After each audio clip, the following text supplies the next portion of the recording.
Hello दोस्तों, स्वागत है एक बार फिर से आप सभी का हमारे चैनल हिंदी शिक्षा सौरभ में, जहां पर हमारा जो प्रैक्टिस सेट का जो सिलसिला चल रहा था, जो 3 क्लासेस आपने देखी, उसी क्रम में आज हम काफ़ी लंबे ब्रेक के बाद चौथी क्लास लेकर आए हैं। तो इस अंतराल के लिए आपसे माफ़ी चाहते हैं, थोड़ा कुछ व्यस्तताओं के चलते मैं क्लास आपको नहीं दे पाई। तो कोशिश करेंगे कि अब नियमित एग्जाम तक, जो नेट जेआरएफ का एग्जाम होने वाला है उस तक हम प्रतिदिन, और असिस्टेंट प्रोफेसर जो एमपी का एग्जाम होने वाला है उस तक हम आपके लिए ऐसे ही महत्वपूर्ण क्लासेस उपलब्ध कराते रहें। तो चैनल को सब्सक्राइब कर लीजिएगा, जिससे सभी वीडियोस की नोटिफिकेशन आपको मिलती रहे, और हमारे साथ हिंदी की बेहतर तैयारी के लिए आप जुड़ सकते हैं।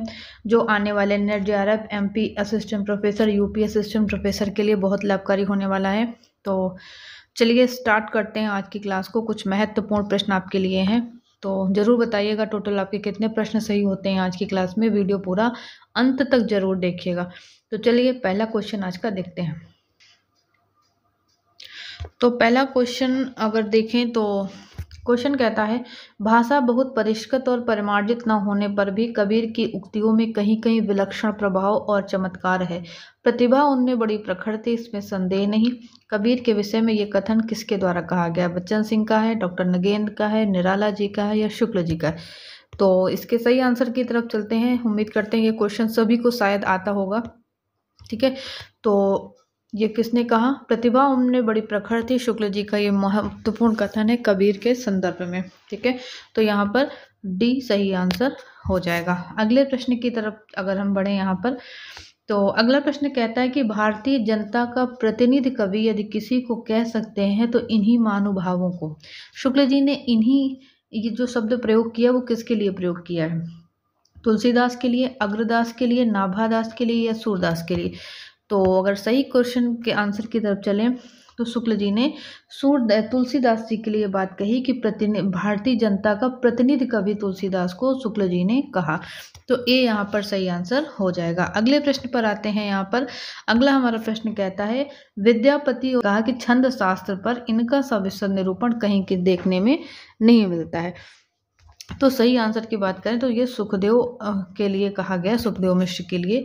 तो यहाँ पर सी सही आंसर हो जाएगा। अगला क्वेश्चन कहता है, यदि हम आचार्यत्व और कवित्व दोनों के एक अनूठे संयोग की दृष्टि से विचार करते हैं तो मतीराम, श्रीपति और दास जी से ये कुछ 20 ही ठहरते हैं। शुक्ल जी ने उक्त पंक्ति किसके संदर्भ में कही? रसलेन के लिए, पद्माकर के लिए, प्रताप शाही के लिए, या घनानंद के लिए? तो आपको इसका सही आंसर बताना है। तो सही आंसर की तरफ अगर हम बढ़ें तो सी हो जाएगा, प्रताप शाही के लिए इन्होंने ये बात कही है। ठीक है, अगला क्वेश्चन है, इनके जैसी रस स्निग्ध और प्रसादपूर्ण भाषा रीति का अनुसरण करने वालों में बहुत ही कम मिलती है। रामचंद्र शुक्ल ने ये कथन रीतकाल के किस कवि के लिए कहा? पद्माकर के लिए, चिंतामणि के लिए, देव के लिए, या मतीराम के लिए? तो सही आंसर की तरफ अगर बढ़ें तो सही आंसर हो जाएगा यहाँ पर मतीराम के लिए ये कथन कहा। अगला क्वेश्चन है, जंभनाथ को किस संप्रदाय का प्रवर्तक माना जाता है? जंभनाथ नहीं, जंभनाथ है यहाँ पर। ठीक है, किस संप्रदाय का प्रवर्तक माना जाता है? निरंजनी संप्रदाय, विष्णुई संप्रदाय, साधु संप्रदाय, या ब्रह्म संप्रदाय?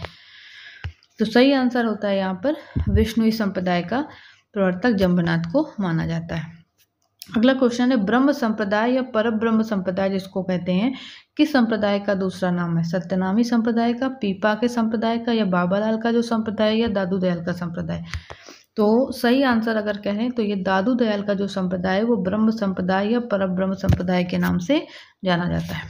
ठीक है, अगला क्वेश्चन है, जल बिच कमल, कमल बिच कलियां, जहां वासुदेव अविनाशी। ये पंक्तियां किसकी हैं? मन रंगीर की, नामदेव की, सींगा की, या हरिदास निरंजनी की? तो जो सही आंसर यहाँ पर हो जाएगा सींगा की है। ठीक है, उपरोक्त पंक्तियाँ सींगा की हैं। तो ये थे हमारे आज के महत्वपूर्ण प्रश्न। तो क्वेश्चन कैसे लगे? इसमें से महत्वपूर्ण जो कथन शुक्ल जी ने विभिन्न कवियों के लिए कहे, उन कथनों को हमने प्रश्न के रूप में यहाँ पे लिए। तो आपके लिए 2 चीज़ें हो सकती, कथन भी कंप्लीट हुए और आपके लिए क्वेश्चन भी है। तो मिलते हैं कल फिर ऐसे ही महत्वपूर्ण प्रश्नों के साथ। Thank you.